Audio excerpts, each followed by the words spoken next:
নমস্কার ভিউয়ার্স, বিবিধ পুরের পক্ষ থেকে আপনাদের স্বাগত। ভিউয়ার্স, আজ যে টপিকসটা নিয়ে এলাম সেটা হলো ভালোবাসা। ভালোবাসা কি বস্তু? ভালোবাসা বলতে আমি ওই প্রেম ভালোবাসার কথা বলছি না, সেটাও একটা ধরন, ঠিক আছে, কিন্তু সেটা নিয়ে আমি বলছি না। আমি বলছি ভালোবাসা কি এমন জিনিস যেটার জন্য আমরা বলে থাকি যে জগৎটাই অন্ধকার। এটা নিয়ে একটু ডিসকাশন করা হোক। আমি আজকে হোয়াটসঅ্যাপেও লিখেছি, এই ভালোবাসা নিয়েই লিখেছি। ধরুন ভিউয়ার্স, আপনি আপনার সন্তানদের প্রচুর ভালোবাসেন, বা আপনি আপনার বাবা মাকে প্রচুর ভালোবাসেন, কিংবা আপনি আপনার স্ত্রীকে ভীষণ ভালোবাসেন। কিন্তু এই ভালোবাসার যদি শ্রেণীবিন্যাস করা হয় তাহলে এক একটা ভালোবাসা এক এক রকমের। তদ্রূপ আপনি আমাকে ভালোবাসেন, আমি আপনাকে ভালোবাসি, তাই তো ভিউয়ার্স?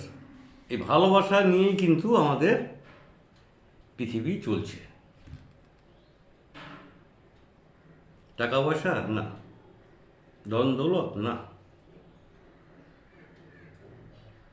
সম্মান অসম্মান, অশিক্ষিত মূর্খ না, নো। তবে কি? ভালোবাসা, লাভ।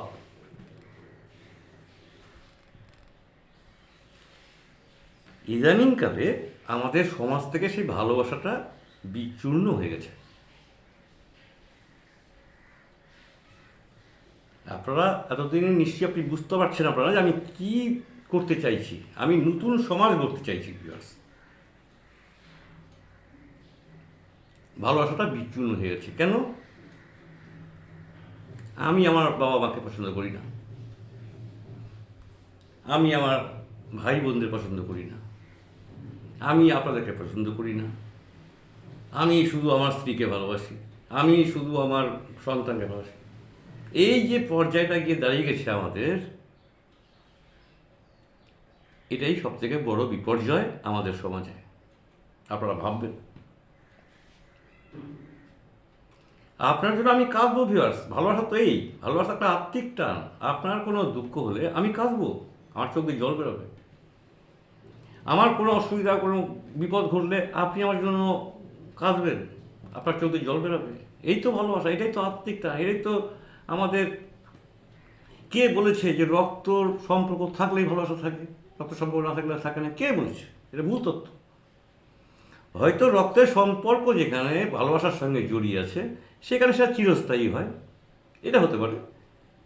আর যেখানে রক্তের সম্পর্ক নেই সেখানে চিরস্থায়ী হয় না। এই হচ্ছে তফাৎ। কিন্তু এই নয় যে আপনি আমাকে ভালোবাসেন না, আমি আপনাকে ভালোবাসি না, না তা নয়। আমাদের ভালোবাসাটাকে ফিরিয়ে আনতে হবে সমাজে। যেখানে আমরা দেখতে পাচ্ছি ভিউয়ার্স, আমরা হিংসা ঈর্ষা আমাদের ভেতরে রোপণ করে ফেলেছি অলরেডি।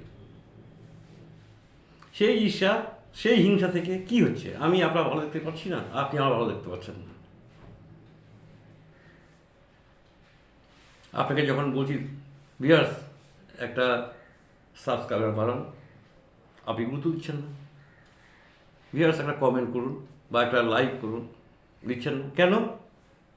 এখানে আমাদের একটা মানসিকতার ডিস্টেন্স তৈরি হয়ে গেছে।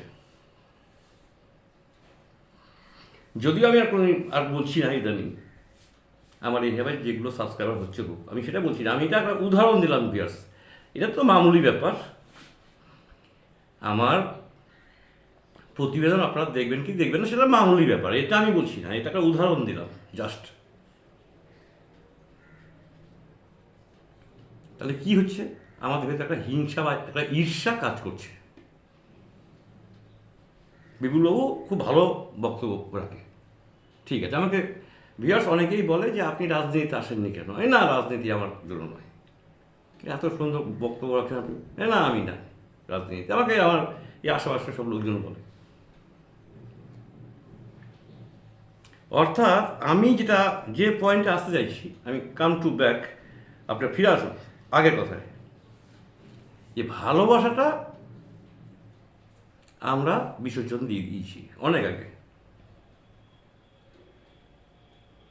যেটা এক সময় ভীষণভাবে প্রজ্বলিত ছিল, এখন সেটা পরন্ত বিকাল,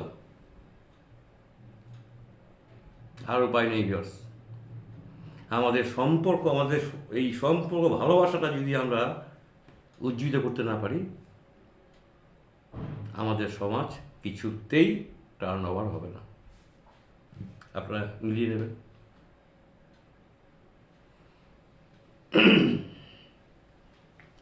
ভিউয়ার্স, ভালোবাসা বিষম বস্তু, কিন্তু সেটা ওজন করার দাঁড়িপাল্লা আমাদের নেই, তার কোনো মানদণ্ড আমাদের নেই। এই তো সমস্যাটা। আমি যে আপনাকে ভালোবাসি, আপনি আমাকে বুঝতে পারছেন না, সেই দাঁড়িপাল্লা আপনি হারিয়ে দিয়েছেন। বা আপনি যে আমাকে ভালোবাসেন, আমি আপনাকে গুরুত্ব দিচ্ছি না। কেন? যে ওই দাঁড়িপাল্লাটা আমার কাছে নেই, চুরি হয়ে গেছে। বিরাট গভীরভাবে ভাববেন, আমি কিন্তু ক্যাজুয়ালি কথাগুলো বলছি, কিন্তু একটু গভীরভাবে ভাববেন।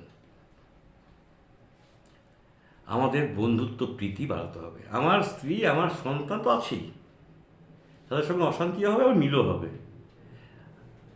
কিন্তু আমার স্ত্রী সন্তানের বাহিরেও যে একটি জগৎ রয়েছে,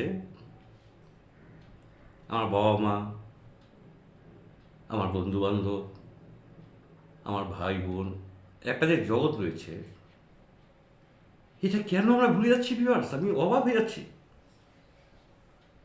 এতই স্বার্থপর হতে হবে আমাদের?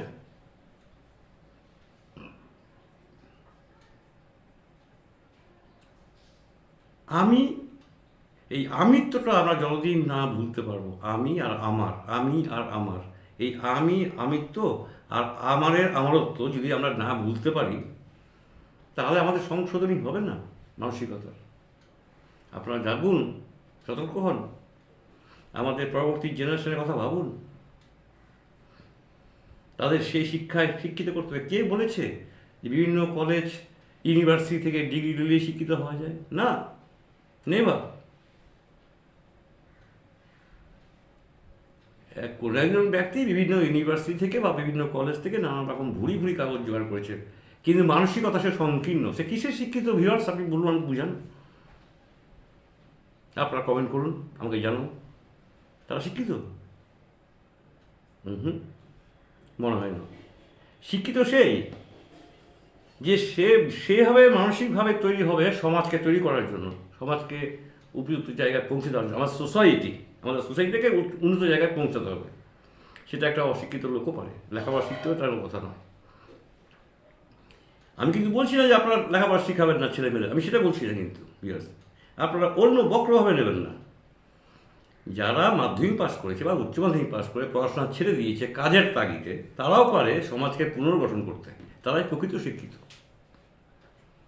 আর যারা উচ্চ শিক্ষিত হয়ে ভুরি ভুরি টাকা চুরি চামারি চর্যবৃত্তি করে একটা বিশাল নিজের স্ট্যাটাসটাকে বজায় রাখার চেষ্টা করছে, তারা শিক্ষিত নয় ভিউয়ার্স।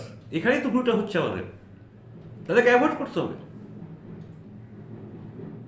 আসুন না ভিউয়ার্স, সবাই মিলে হাতে হাত লাগিয়ে নতুন সমাজ গড়ে তুলি। আমাদের এটাই পণ হোক, আমাদের এটাই লক্ষ্য হোক।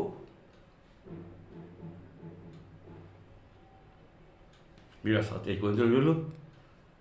আজকে একটু বেশি হয়তো বললাম, আপনারা ডেপথ বা গভীরতা নিয়ে ভাববেন কথাগুলো, যে আমি কী বলতে চাইছি।